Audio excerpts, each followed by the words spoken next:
Hello and welcome all you TLBTV viewers out there. You've joined your host, Lorana for another episode of Write the World, where we speak to all sorts of different authors and writers. We give you some great books you need to read. And of course, we tell you a little bit about the writing process so that if you're considering writing, you have some of the knowledge going in that maybe we didn't have when we first started, which is a really good thing because there's a lot to know. Today, I have a very special guest with us who has a fascination for the Civil War. She writes under the name of J.D.R. Hawkins. So please join me in welcoming Julie. How are you doing today, Julie? Hi, I'm doing great. Thanks for having me on your program. Absolutely. So I'm real curious. You said you write historical fiction, and you have a series out now that's about the Civil War. What made you choose the Civil War? You know, that's a really good question, and I never intended it to go this way. I've been writing ever since I was just a little girl, and I started writing songs and poetry and things like that. As my kids grew older, I advanced to first picture books and then, middle school, young adult as I got older. And then I decided after we moved to Colorado, we're originally from Iowa, but we moved to Colorado, and I just developed a really keen interest in the Victorian era, I guess because of the mining towns here. Yeah. And, the Molly Brown house and all that kind of stuff just fascinated me. So I got really interested in that time period. And then a weird thing happened. My husband and I went up to the mountain, this mountain town called Glenwood Springs, and they were running this contest in this toy store. So I entered the contest, and lo and behold, I won. Well, the toy company that was holding the contest was Boyd's Bears, and their home office is in Gettysburg. So I won a trip to Gettysburg, and they flew us out there, and they picked us up in a limo at the airport and drove us to the Gettysburg campus, college campus, where we stayed for a few days, and it was the most fun ever. But I had grown up in Iowa and lived in Colorado most of my life. I'd never seen a Civil War battlefield. I had no concept at all. I thought it'd be the size of a football field or something, Yeah. And so, lo and behold, here I am at the granddaddy of them all, pretty much, the Gettysburg battlefield. And I just got so inspired by it all and hearing some of the soldiers' stories. I thought it'd be really cool to write a book from a typical Confederate soldier's perspective. Not an officer, not a Yankee, because I've seen lots of books like that, but something a little different. And so my main character, I have a lot of interest in horses. I love horses. So I made him a cavalryman, of course. So Right. he could take his pet horse with him. And then I wrote a book, and it ended up being pretty long, so I split it into two books. So the first book was Beckoning Hellfire, which is going to be republished later this year with Foundations, LLC. And then the second book in the series, which is really the third book now, is this book. I don't know if you can see that. It's called Rebel Among Us. That's beautiful. Yeah.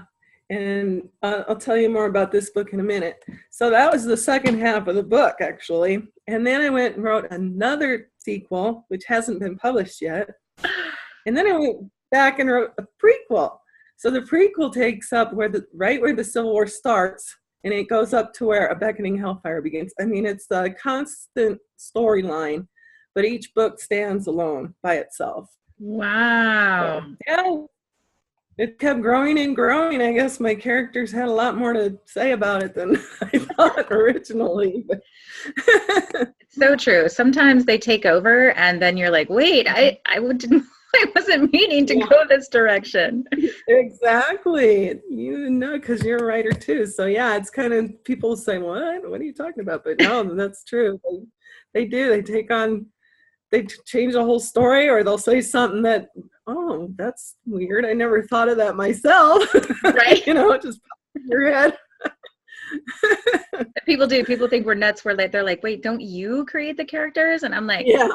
Okay, at some point, yeah, like I generally have an idea and I am writing, but every once in a while, that doesn't happen all the time, but every once in a while, I'll look back and I'll be like, I don't even remember writing that. Like, you get so in writing. Oh, yeah. And then I'm like, I had a character reinsert himself in a story that I was done with him. I was like, okay, you need to leave. And then like 30 pages later, he shows back up and I'm like, what am I going to do now? So yeah. Yeah. And then you have to rewrite the whole plot line to work around them. And I did. It was bad. The first time I did the book, I was like, no, you're done. And I just took him out, but it really like hurt me because I was like, I guess he wanted to come back for a reason. And so when I redid the book, I put him back in and let him finish his story. And I was like, oh, okay. But it felt better. Yeah, you had to finish that off, you know what I mean? It's so true. They take control and then you're like, all right. Okay, now in addition to these, and your third book will be coming out this month in July, correct? Correct. Okay, so it's actually it's not part of the series. It's a different publisher, a whole different. It's still about the Civil War, but it's a nonfiction book, and it is about Confederate war horses. Nice. And I just, like I said before, I love horses, and I thought I read so many nonfiction books doing this research for my series that I was like, wouldn't it be great if somebody wrote a book about me, about the horses and what they went through, because you really don't know. And you see all these pictures of dead horses and those old photographs and stuff. And it was fascinating what I found out, and really sad, I mean, so many horses lost their lives. There's even a memorial in Virginia that honors the Confederate war horses. Wow. Which is pretty cool. Yeah, it's pretty cool. But, because of the suffering that they endured during the Civil War, a lot of organizations developed, animal rights organizations started up after the war because of it, and cruelty, animal cruelty organizations, and then they sprouted up worldwide, So, yeah, I mean, that because of what the horses went through, some good came of it, and so that's what that book is about. And it also talks about, of course, different figures, famous figures in the war, like Robert E. Lee and his horse Traveler. They're probably the most known of all. And I never knew the horse's name, but yeah, Traveler. And yeah, it just tells about the different horses and their stories. And there's even a chapter about other animals that weren't necessarily war horses, but there was a company in Mississippi that had a camel, and his name, what's his name? Douglas, old Douglas. Douglas the camel. And he's buried at Vicksburg Cemetery. Well, he has a monument. Mm-hmm. He's not really buried there. They think he got shot by an Iowa infantryman during the siege of Vicksburg, and they don't know what happened to him. They think he got eaten, or the Union soldiers kind of used to cut him up and made souvenirs out of him. Oh. So there are a bunch of different stories about what happened to the poor camel, but he did not have a good ending, that's for sure. No, he didn't. Poor guy.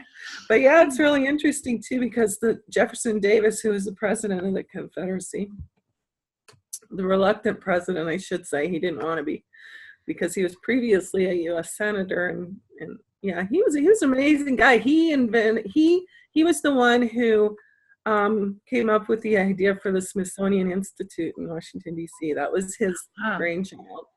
Yeah, and he during his time in the Senate, he thought it would be a good thing for the Army to use dromedaries in the Southwest, like Arizona, New Mexico, and that, because the climate was too hard on horses.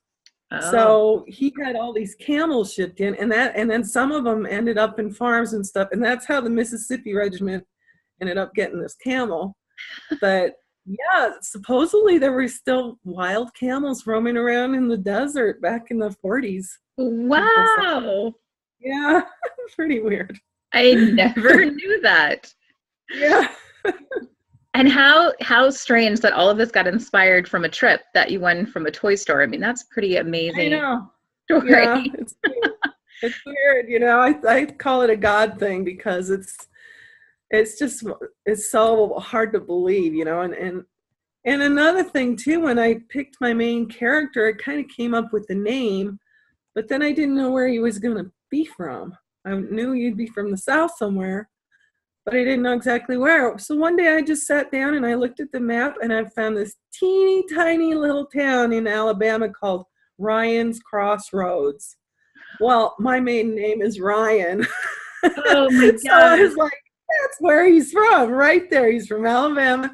And somehow the story just fits so well with this character that I had invented, and just where he was from and everything around it, and how the whole Alabama, it was one of the, what do I want to say?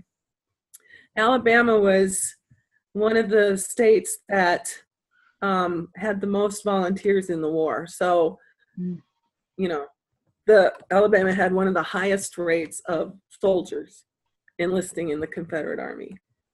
So, yeah, it's kind of interesting and weird. Yeah. But what a cool story to have about where you got your inspiration from, you know, because a lot of people are like, oh, I just wanted to write a book and I sat down and I wrote it. And like yours has this building behind it, which is pretty cool. Yeah. Yeah. And then I came up with a story, and this is a Beckoning Hellfire, because that was the original one. So where that book starts off, the main character's name's David Summers. He enlists with the cavalry, and he goes to Virginia to fight. And there's a reason behind that. It's because his father went to Virginia with the 4th Alabama Infantry Regiment. So that's why he doesn't go fight for Nathan Bedford Forrest, who was practically right next door. He decides he's going to go up to Virginia. And the whole story just kind of evolved from there. Wow. And it turned into a series. So that's awesome. Now, you said you were going to tell us a little bit about the second book, the one that you showed the cover for, and remind me of the name again of that one. Yeah, it's right here. A Rebel Among Us. Okay, so A Rebel Among Us. There, can you see it now? Yeah, it's beautiful. Yes, thank you, Dominique, for designing the cover. Yeah, Dawn does amazing work. I've looked at a lot of her covers, and when I got my cover in, I was just like, oh my gosh, it's perfect. So I think we should, I'll put a shout out to Dawn Dominique's, not that I want her freelancing anywhere else, because we need to keep her. I know. But if people want beautiful covers. We're working on the third cover now, which is the second book in the series, really. But yeah, it's too bad. I need to get a copy of the first book, so I have her artwork in front of me there for that too. But this book just won an award, Rebel Among Us, and it's a very distinguished award, which probably nobody has ever heard of unless you are familiar with the Civil War world. That's one. It's called the John Eston Cook Fiction Award, and it's given out by the Military Order of the Stars and Bars. Oh, wow. Which is an old fraternal order. And it was, I'm not real positive. You might want to look at their website for the particulars, but I think it was founded in the early 1900s by the remaining Confederate officers who were still alive. And they wanted to honor literary works. That's amazing. So they have a separate award for fiction, one for nonfiction, one for republished books. And it's distinguished because if they don't find the book that they want to award, they won't do it that year. That's awesome. So, this book won it this year. Woohoo! And I also won it with The Beautiful Glittering Lie, which is the first book in the series, when it was first published with my self-publisher back in 2013. So now I won the award twice.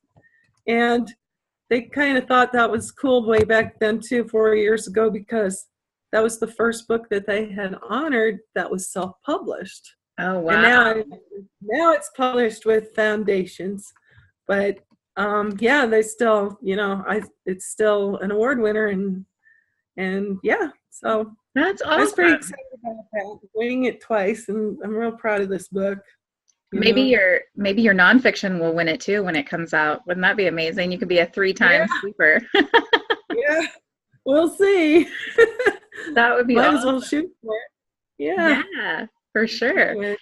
I just found out that it won a couple weeks ago. So Awesome. Awesome. Okay, now before we started, you told me that before this series, you've actually been writing for a long time.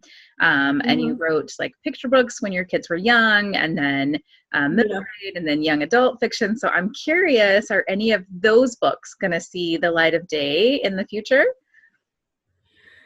I'm not sure yet. I'm kind of trying to get past all this other first, because I still have the second book in the series to publish and the fourth book in the series to publish.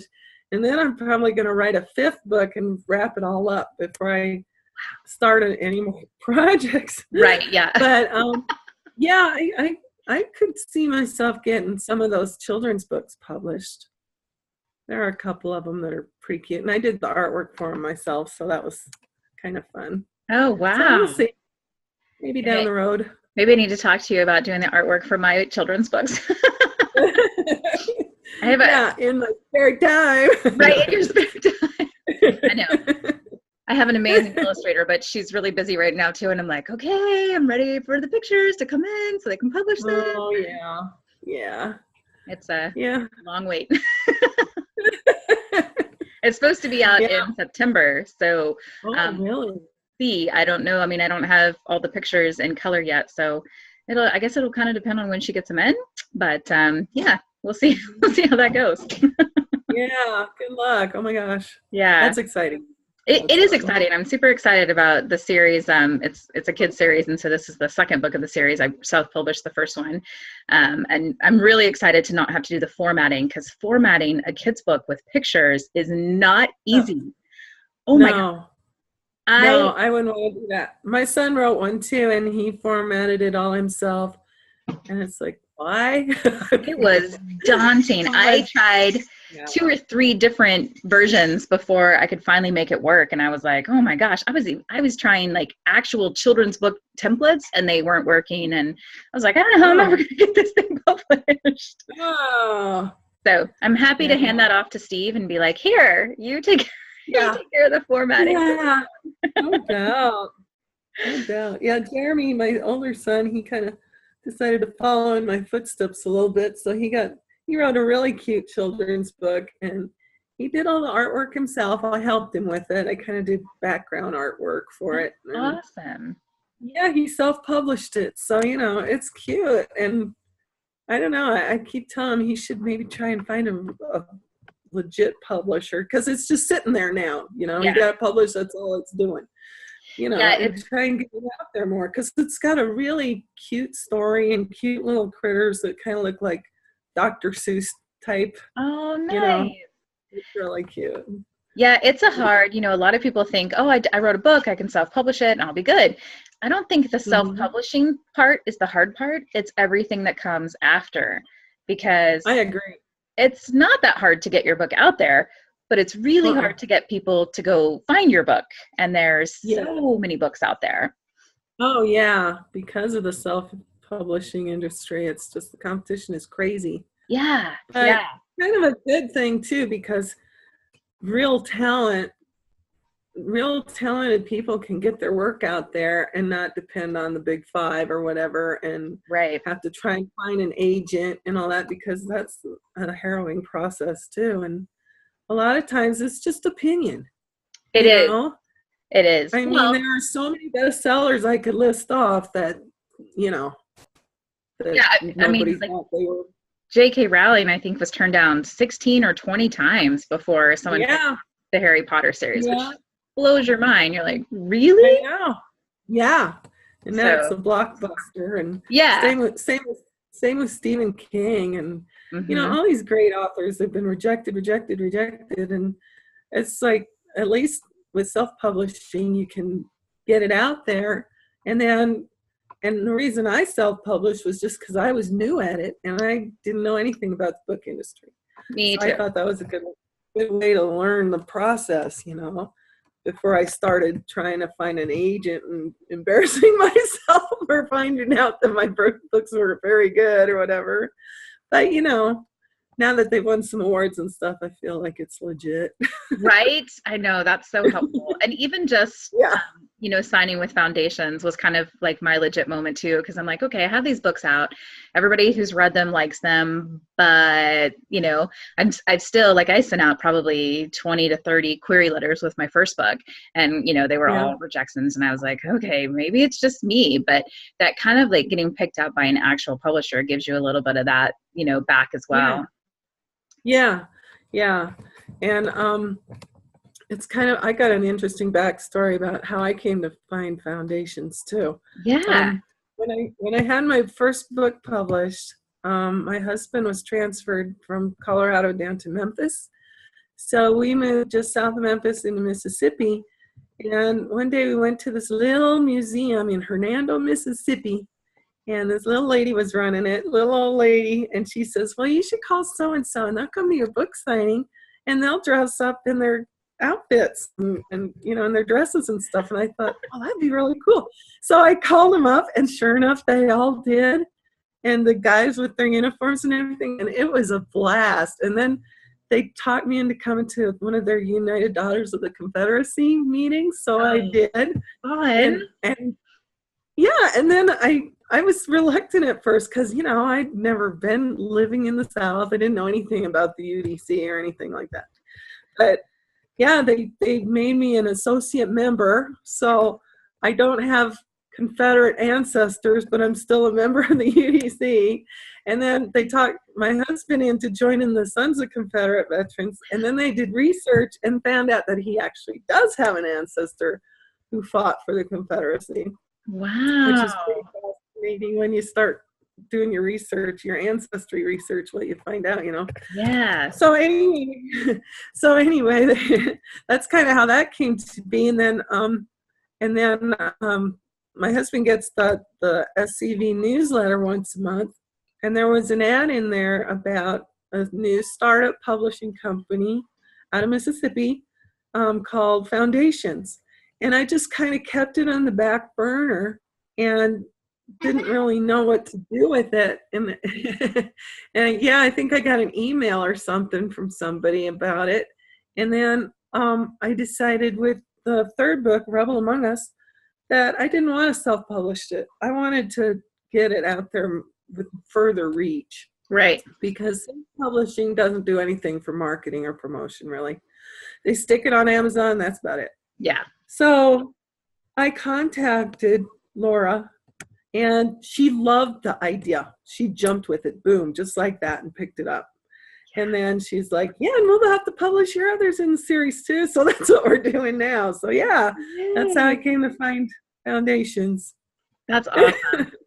Yeah, they seem to really know like good ideas when they hear them, because I've heard several of their authors who are like, yeah, you know, I pitched the idea and she was like, yeah, it's great. I love it. I want to, you know, I want to sign it. And so I think it's nice that they kind of go off the idea rather than pouring through, you know, all the writings and stuff like that. Because sometimes, you know, people have great ideas and they just need little tweaks to make it exactly where it needs to be. And that's really cool. That's what I really like about Foundations.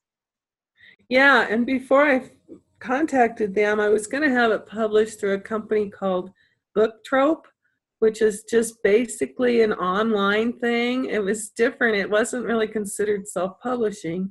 It was called hybrid publishing. It was a new concept. But right before the book came out, I mean, they edited it. They did all that stuff for me. Whereas with iUniverse, I had to pay for the editing and every process, every step of the way, you got to pay. You know? But with Book Trope, they paid for it all, and I had you put together your own team of people. They had a whole list of people from all over the world that their specialties were listed. So they had cover artists, editors, proofreaders, and the whole bit. So I got a team together. We got the book ready to go. And right before it was supposed to be published, the company folded. So that's when I went to Foundations, and luckily it hardly skipped a beat at all because they picked it up right away. So that's awesome. Yeah. Awesome. What a story. Wow. Well, it happened to me twice. It happened to me with this nonfiction book that's coming out too. I found the same thing. I found a small press through the SCD newsletter, and I can't remember the name of it now. It was and I forget. It was some kind of military name to it, but they published Civil War type stuff. Right. So they were going to publish the horses book. It's called Horses in Gray, Famous Confederate War Horses. But Oh, I anyway, like they were going to publish it. They went to all the trouble of editing it and indexing it and the whole bit. And right before it was going to come out, they folded too. I'm like, what is going on here? So, I hope I you're not a bad luck charm. I know. Like, maybe I'm not supposed to be an author. But yeah, but then I sent it out to a couple places, got a couple of rejects, and then I sent it to Pelican Publishing, and they picked it up. That's awesome. So they're the ones going to publish that book. Very cool. Well, we only have a few minutes left, but let's talk about the writing process for you. What do you think is the easiest part of the writing process for you? I don't know that there's an easiest part. It's all a little complicated. I think writing is the funnest part. I wouldn't say easiest, but it's the funnest for me because you can really be creative. And like we were talking about before, your characters come to life. For me, I like to listen to Civil War music while I'm writing just because it puts me in the frame of mind of that time period, you know? Yeah. And but you know, I liked researching to a certain extent. Some of it gets pretty tedious reading those old, some of them are super old books, you know, that I got interlibrary loans or something published way back in the 1800s. Oh my goodness. You know, it's still interesting because if you really dig, you can find out some fascinating stuff. So I tried to keep the things I thought were really interesting in the stories and incorporate that and then I work off a plot line or an outline. Mm-hmm. I don't really do the fly by the seat of my pants type of stuff like some others do. Yeah. So yeah, you know, so that's how I did. It took me, I'd say generally it takes me 6 months to research, 6 months to write it. And then the tedious part is editing. Yeah. And I've edited, and I've had it edited, and I have beta readers and all that bit. Yeah, and that's a long process to me because it just is like I'm real particular and just, you know, when you're writing, you're just going like crazy. Yeah. And you don't really go over it too much.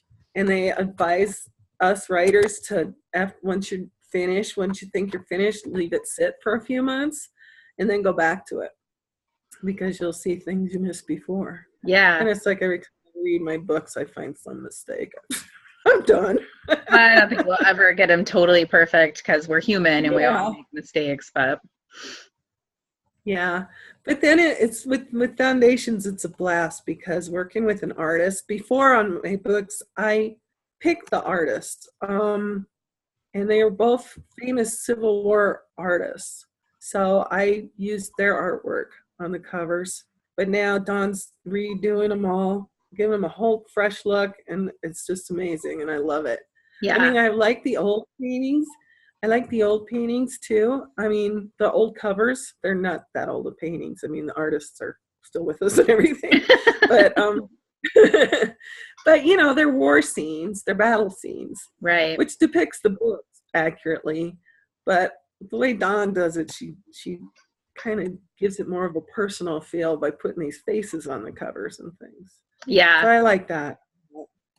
Yeah, and then the horses book, actually, I picked the cover for that. And the artwork on that cover is done by Dan Nance. He's a very well-known military artist. He does a lot of military artwork as well as Western artwork. Right now he's doing a lot of Indians and stuff like that. But it's really cool and he's great at it. So, yeah, if anybody gets a chance to check him out, check out Dan Nance. All right. Well, we've plugged Dan and we've plugged Dawn and we've plugged your books. I'm excited. Foundation. Yeah, and foundations. I know, right? I think we hit all the stops today.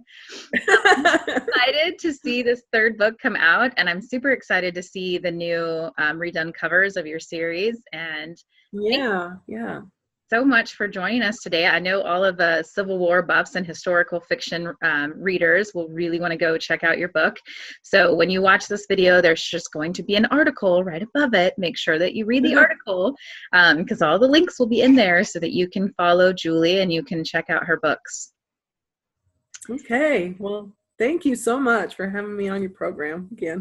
Absolutely. It's been a joy. And for all of you out there in TLBTV land, I'll see you next week right here on Right the World.